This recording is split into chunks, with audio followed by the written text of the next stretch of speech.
Some of you know that when I went to New Guinea, it was kind of back in the dark ages.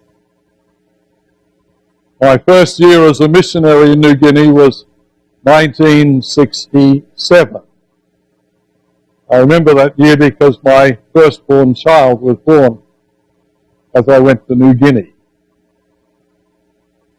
He's creeping up now. And I was in a land that was puzzling, to say the least. The strangest thing of all that it took to get used to was women who would walk up to you nursing a small pig. I'll just let you digest that thought. The first time I saw it, I didn't know whether to laugh or cry. A small pig being breastfed. And this lady reached out to take our brand new baby to extend the privilege to him on the other side. My son hates it when I tell this story about him. Sharing breast milk with a pig is not his idea of a delightful story. And one of the older missionaries said to me, you know, the one thing you need to be careful about in New Guinea is the pigs. Because they have no money in this country. Money had not yet been introduced.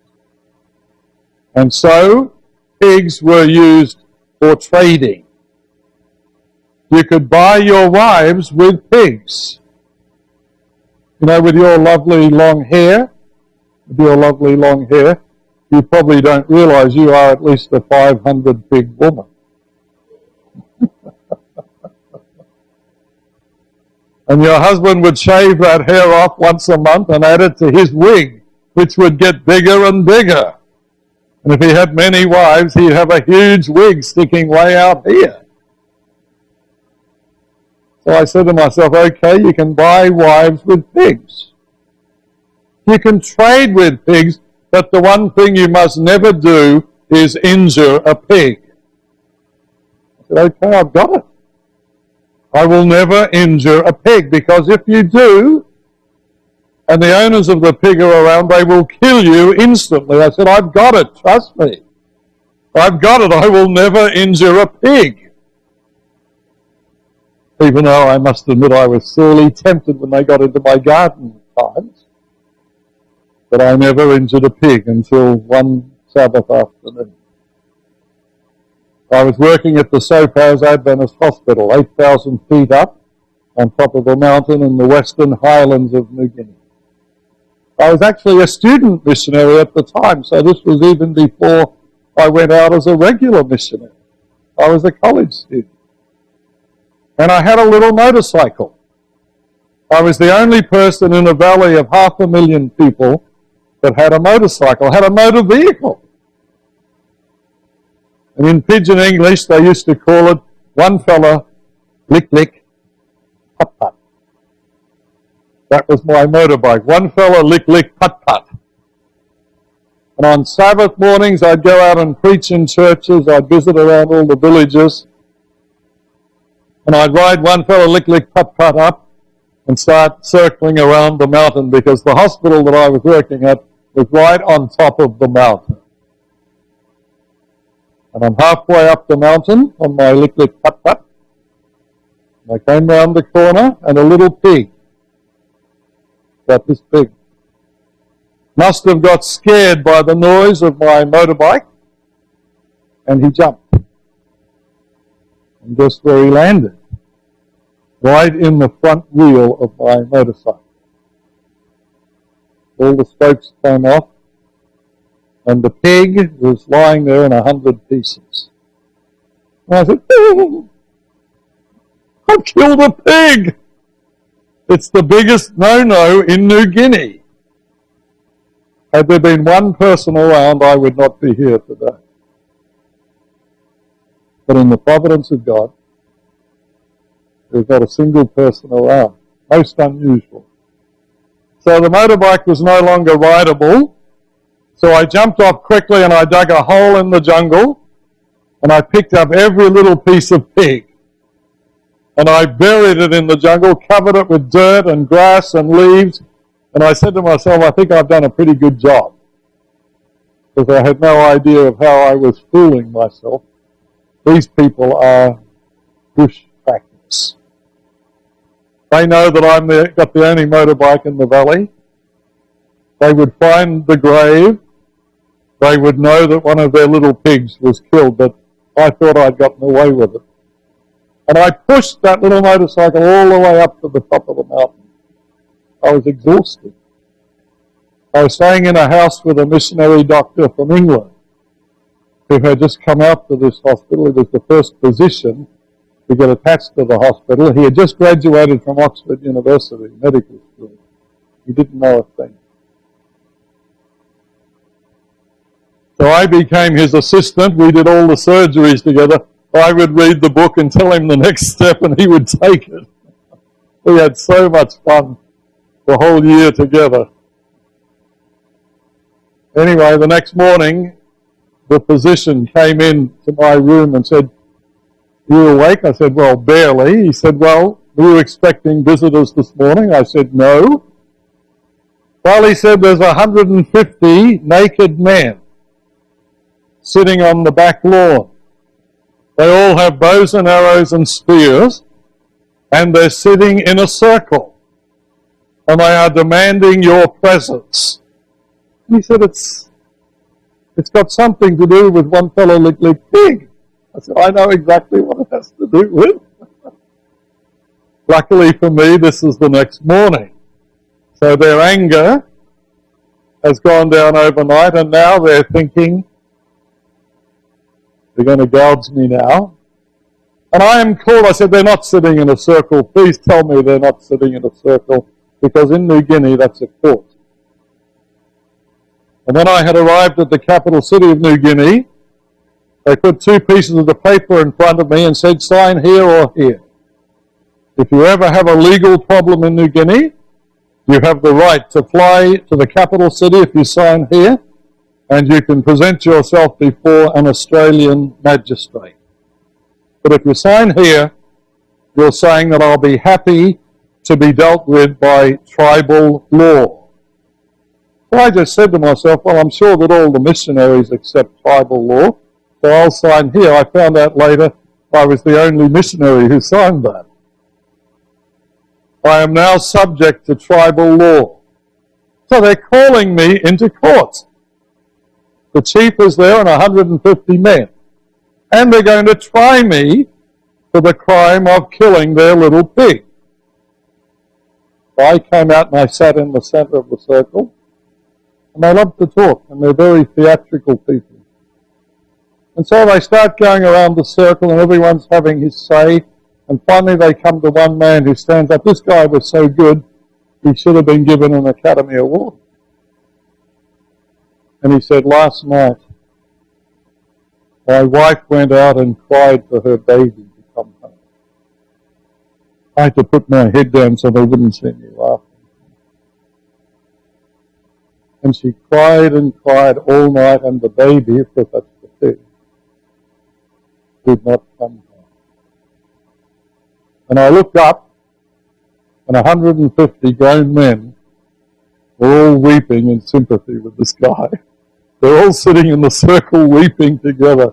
I said to myself, this is too much. This is a pig. But he's talking about his wife's baby. She nursed that baby. She slept with it. It's her baby. So they went right round the circle, but the stage has been set. I am a criminal. I have killed this man's child. So they went right around the circle, and the chief said to me, "Are you guilty?" I said, "Yes, I'm guilty. I killed the pig." I'm thinking to myself of all the reasons I could give as to why I didn't deliberately. Why would I deliberately kill a pig? Anyway, he said, "Okay, so you accept responsibility?" I said, "I accept responsibility for the pig." "All right," he said, "then we have to talk about how much you have to pay for the pig." And so after 2 hours of going around the circle, he said, "We'll have another court." So we started our second session, another 2-hour session. And I went around, did the pig have a bad missionary day? Did it decide to attack me? Did I scare it? All these reasons were brought forth, and finally I said to myself, this is about to become the most expensive pig in history. And I am going to be gouged because of this little pig. I could feel it coming. Anyway, the chief said, we have agreed that you will pay. The money was just being introduced into the country. They didn't have a clue how much money they were talking about. They said it will cost you $5. Now, I could have bought 200 pigs for $5. So I said, okay, I'm just happy to be alive. $5 is fine. I'll pay $5. Then I had a brilliant idea. I said to the chief, you fellas have a lig pig belong, you fellas bugger up in motorbike belong me?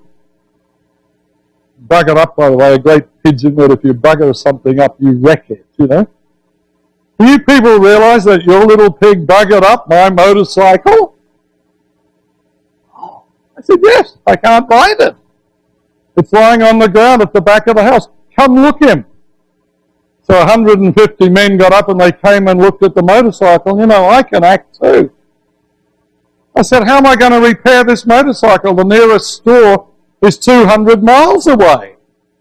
Oh, leg belong me, by bugger up through. I'm going like this. I'm going to have to walk 200 miles there, order the parts, which will take 2 years to come, and then walk 200 miles back. Leg belong me, by bugger up through. And I put my head down like this, and I looked up, and 150 grown men are all weeping for me.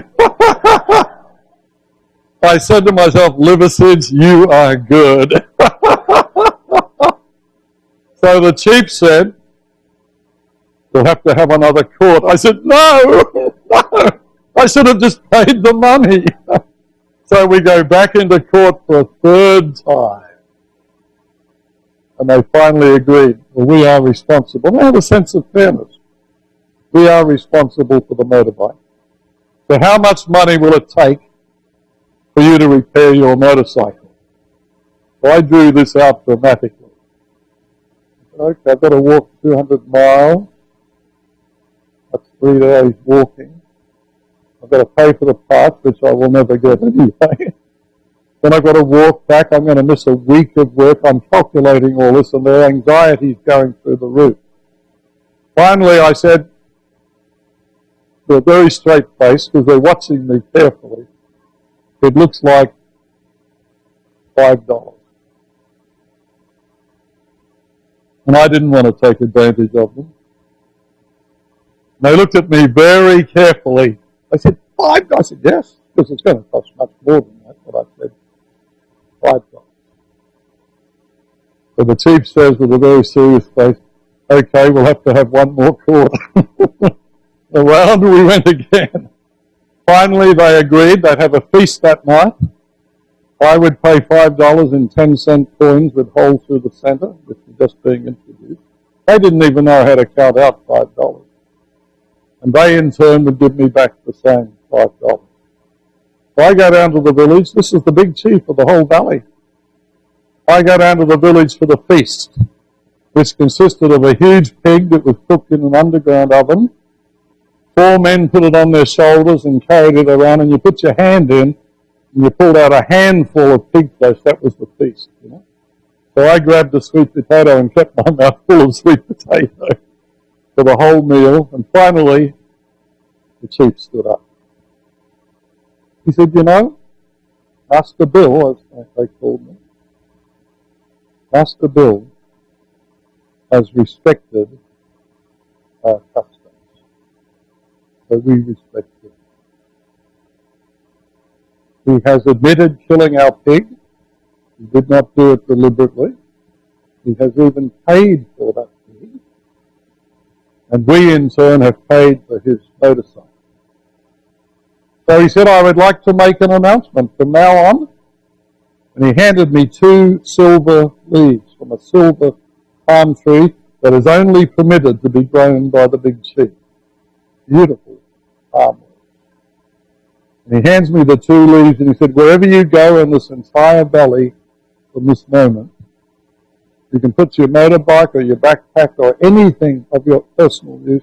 You can leave it lying in the jungle, just cross these 2 leaves, and everybody in this valley will know that you are under my personal protection.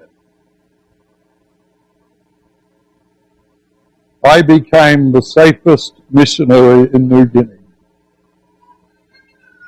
I never had to look over my shoulders. I never had to worry about security, because the biggest chief of that whole valley had taken upon himself full and complete responsibility for my problem. You know what I said to myself? So I see your head nodding there, you're hearing it. This is like the good news. Sin has placed us under the most awesome burdens. It's heaped all this guilt and stuff upon us. It's become the driving force and power in our lives. And yet Jesus Christ has come along and offered to take upon himself all that sin has done to us. I like to think of those 2 palm leaves. I used to cross them like this. It looked like a cross, because it reminded me of what God had done for us in Christ Jesus.